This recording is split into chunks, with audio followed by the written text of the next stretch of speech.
के अलावा और कौन सा ऋण है जिसके बारे में जानना आपके लिए बेहद जरूरी है? तो चलिए अब वो भी पंडित जी से जान लेते हैं। पंडित जी, पितृ ऋण और मातृ ऋण के अलावा देवताओं का ऋण भी होता है, जिसे ऋषि ऋण भी कहते हैं, जिसे देव ऋण कहते हैं। देवताओं से जुड़ा है देव ऋण, विशेषकर भगवान श्रीहरि विष्णु से संबंधित है। देव ऋण का वर्णन तैत्तिरीय संहिता, मनुस्मृति और शतपथ ब्राह्मण नामक ग्रंथों में मिलता है। हमारे जीवन में जो कुछ भी प्राकृतिक या दैविक है, जैसे सूर्य का प्रकाश और ऊर्जा, चंद्रमा से जल का संतुलन, मानसिक स्थिरता, वायु से प्राणवायु ऑक्सीजन, अग्नि से पाचन शक्ति, ऊर्जा, पृथ्वी से अन्न जल निवास, इन सभी शक्तियों से हम निरंतर पोषित होते हैं। इसलिए इनका सम्मान, आराधना और संतुलन का उपयोग हमारा धर्म और दायित्व बनता है। यही देव ऋण है। कल एक आदमी कह रहा था कि अब तो मेरा भगवान पर से विश्वास उठ गया है। हमने कहा भाई क्यों? तो बोला कि कोई काम नहीं बन रहा है, किसी काम में सफलता नहीं मिल रही। हमने कहा अच्छा,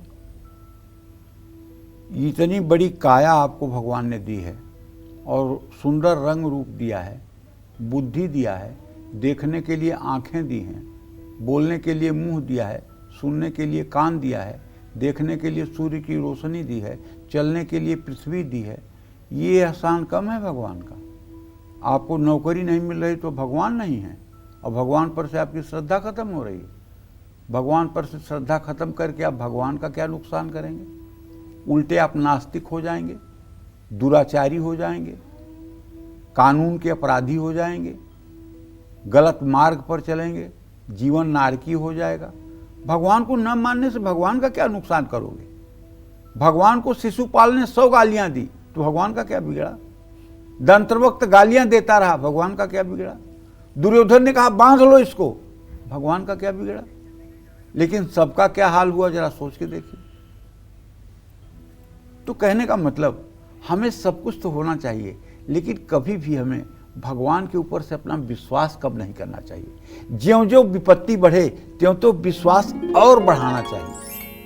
तो अगर आप पर भी देव ऋण है तो आपको कौन से लक्षण देखने को मिल सकते हैं, ये जान लीजिए। धर्म और ईश्वर में विश्वास न होना, उनकी उपेक्षा करना, हर रोज पूजा करने की इच्छा न होना, अचानक से पूजा पाठ बंद कर देना, मंदिर, यज्ञस्थल, तीर्थ या पवित्र ग्रंथों का अपमान करना, धार्मिक प्रतीकों का फेंकना, देवमूर्ति को नीचे रखना, अपवित्र हाथों से छूना, घर में मंदिर का गलत डायरेक्शन में होना, देवताओं की टूटी मूर्तियां रखना, मंदिर में जूठन, गंदगी, अपवित्रता का होना, आत्मविश्वास की कमी, पिता से तनाव, आँखों की बीमारी, मानसिक अशांति, अनिद्रा, भावनात्मक असंतुलन, बार बार चोट लगना, जलने की घटना होना, अपच से परेशानी, लगातार घर में आग लगना, बिजली उपकरणों का फटना, तीर्थ यात्रा की योजना बनाना लेकिन उसमें बार बार रुकावटें आना, यज्ञ या हवन के समय अचानक घर में झगड़े, रुकावट, दुर्घटना होना,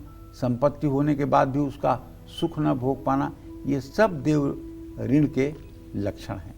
इन देव ऋण के लक्षणों से बचने के लिए मनुष्य को हर समय भगवान का धन्यवाद ज्ञापित करना चाहिए, और अगर मनुष्य हो तो कम से कम 24 घंटे में 24 बार तो भगवान का स्मरण करना ही चाहिए। जय मां विंध्यवासिनी।